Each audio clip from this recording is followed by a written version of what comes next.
یک دخترک 10 ساله هندی شاید اینجا در بین این همسالانش بازی میکرد. در الوانجک می نشست و این و آن طرف می دوید یا سرگرم دوتاز خوشحالی با دوگانه هایش بود. اما او حالا در تولدخانه در شهر شمال و غربی چندیراغ است چون خودش کودک به دنیا آورد.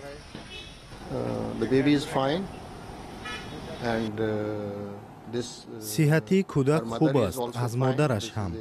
نوزاد دختر است و صحتی هر دویشان خوب است، ولی ما آنها را زیر نظارت داریم.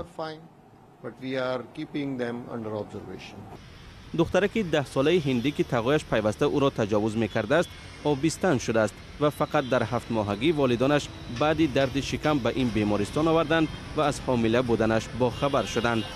مادر 10 ساله را از چشم همه پنهان می‌دارند. کودکش را با جراحی گرفتند و خودش هم خبر ندارد که با او چی شده است. ممکن است فرزندش را هم نبیند.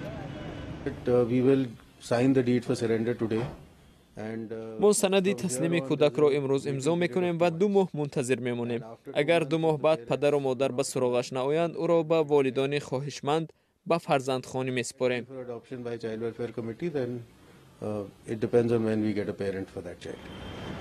با وجود طلب مردم دادگاه هند اجازه نداد که دختر را اسقاط حمل کنند چون اسقاط حمل برای دخترک خطرناک بوده است.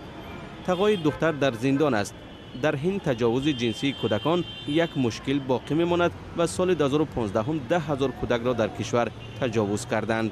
مردم در هندوستان بارها بر ضد تجاوز تظاهرات کردند و سال 2015 هم جزا برای این جنایت در هند سخت‌تر شد.